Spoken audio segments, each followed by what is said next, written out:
E fala galera, bom dia, tudo bem com vocês? Vamos para mais um dia de análise do Bitcoin e do nosso mercado de criptomoedas. Bitcoin segue consolidado, mas a gente tem algumas notícias ao longo do mundo que eu acho extremamente promissoras, tal como mais um país que vai passar a aceitar Bitcoin igual El Salvador. Então vem comigo que logo depois da vinheta eu vou passar isso e muito mais aqui no canal.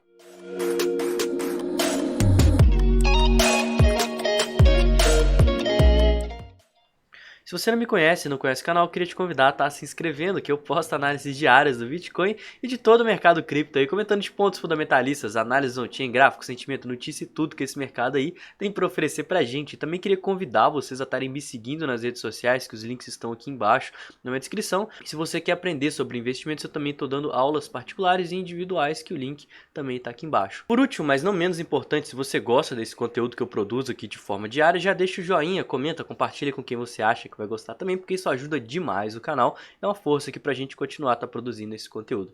Galera, sem enrolação, vamos começar aqui porque a República Centro-Africana acabou de legalizar oficialmente Bitcoin como sua moeda, assim como aconteceu em El Salvador, né? Então, galera, a República Centro-Africana, ela se tornou o segundo país do mundo e também o primeiro país na África a adotar Bitcoin como sua moeda legal ontem, na quarta-feira, né? Então o presidente ontem ele aprovou o projeto de lei regulatório de criptomoedas que passou de forma unânime lá no parlamento. Com isso, o Bitcoin ele se tornou de fato a moeda legal para ser transacionada lá dentro do país, tal como aconteceu em El Salvador lá ao longo do ano passado. Mas a gente tem alguns fatos aqui. Por exemplo, em 2019, né, ou seja, 3 anos atrás, apenas 4% da população lá tinha acesso à internet. Tem até um vídeo que viralizou do pessoal lá na África transacionando bitcoins para fazer compra, eu acho que num supermercado. E isso tira até aquele conceito que muita gente vê falando que Bitcoin é coisa de país rico e desenvolvido, e na verdade o Bitcoin está vindo para auxiliar esses países a terem mais liberdade, tanto que vocês podem ver como que a economia e o próprio PIB de El Salvador deu um salto absurdo desde ano passado até esse ano. O país que até então era mais visto como questão de turismo por conta lá da região do Caribe, atualmente já minera Bitcoin utilizando a energia termonuclear dos vulcões, e essa economia tem crescido pra caramba, passando vários países ali da América Central e até mesmo da América do Sul. Eu acho muito legal essa adoção de Bitcoin porque de fato começou com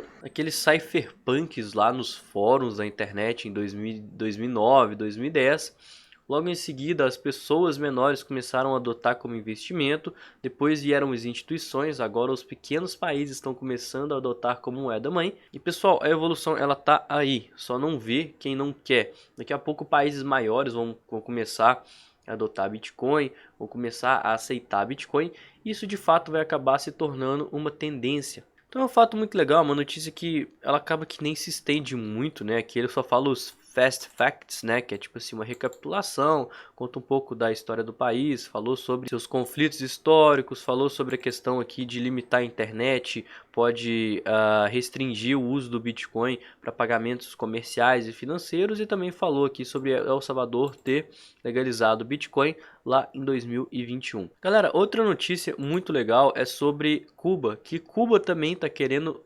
permitir Bitcoin para ser negociado lá dentro do país, né? E esse projeto ele passou ontem, o Banco Central ele vai oficializar a permissão para a negociação do Bitcoin. Galera, descendo mais a notícia, olha só, o Banco Central de Cuba vai começar a emitir licenças para o Bitcoin e outros provedores de serviços de ativos virtuais, então outras criptomoedas também vão poder ser utilizadas. Então o decreto ele saiu lá no Diário Oficial falando a seguinte coisa: o Banco Central de Cuba, ao considerar o pedido de licença, avalia a legalidade, oportunidade e interesse socioeconômico da iniciativa, as características do projeto, a responsabilidade dos solicitantes e sua experiência na atividade.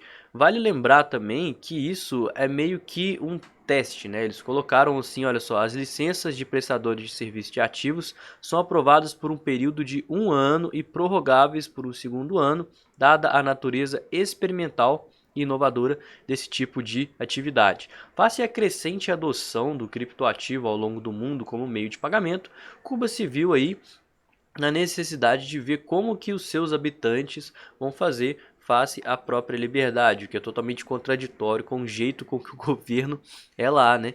Mas a gente vê que o Banco Central ele emitiu uma decisão que definiu criptomoedas como Bitcoin como meio de pagamento legal e legalizando esses ativos virtuais. Olha só, os cubanos agora eles vão poder desfrutar dos serviços de remessa mais acessíveis e também a capacidade de enviar e receber fundos livremente em todo o mundo. Então eles vão poder aí estar desfrutando da própria questão da liberdade, que é o que o Bitcoin proporciona para todos os seus usuários. E o país está seguindo um caminho semelhante ao de El Salvador e da República Centro-Africana, que a gente acabou de ver em estar adotando o Bitcoin como meio de pagamento face às sanções dos Estados Unidos e todo o cenário de pandemia que a gente viu nos últimos anos.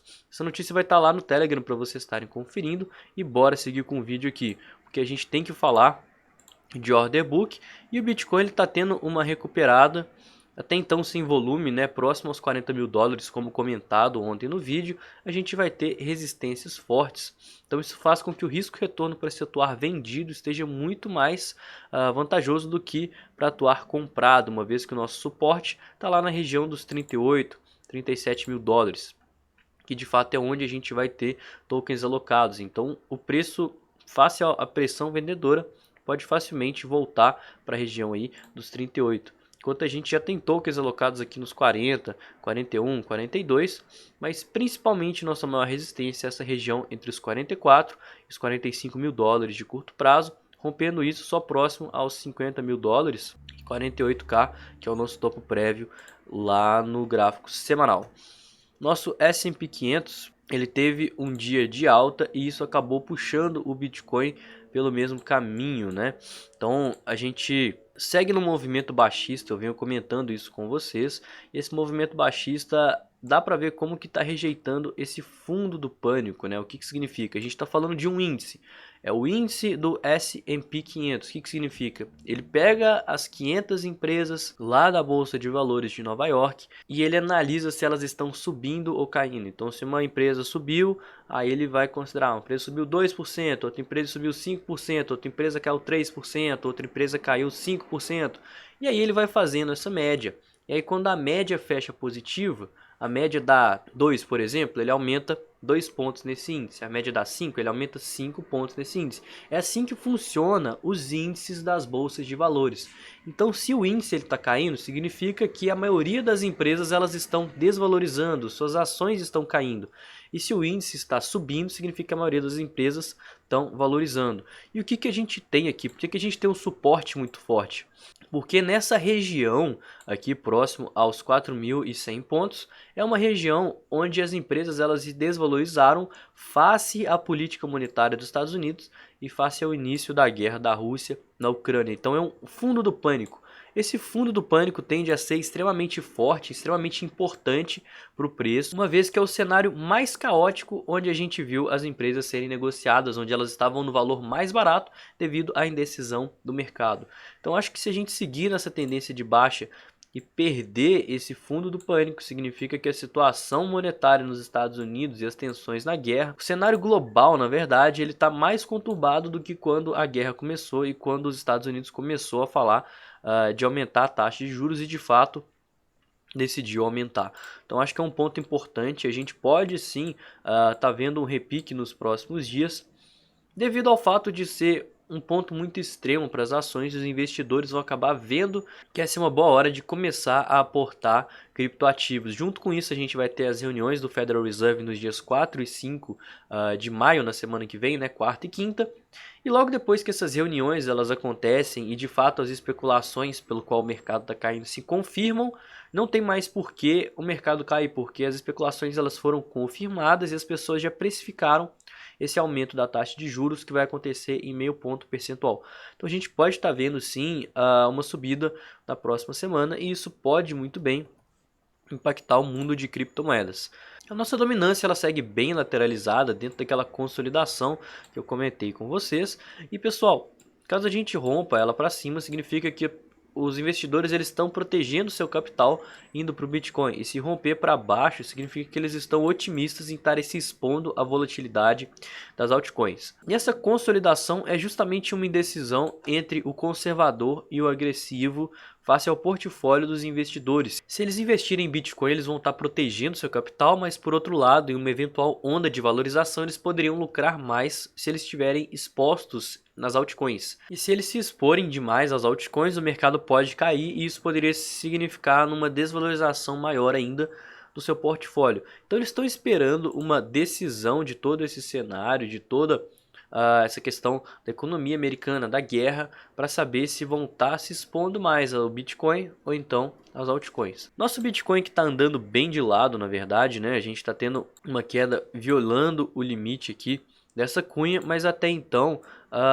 sem volume. A região das médias ela segue sendo respeitada como ponto forte aqui de resistência, e olhando aqui nos gráficos menores a gente consegue ver também uma subida sem grande volume, tal como a gente vem vendo historicamente. A gente vem vendo uma subida, rejeição forte, subida, rejeição forte, e agora uma subida sem grande volume, com Bitcoin operando abaixo da região da cunha.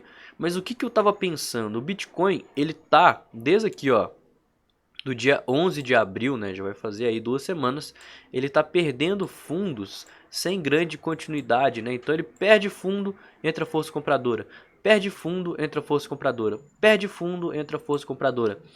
E que isso representa? Qual que é o sentimento disso?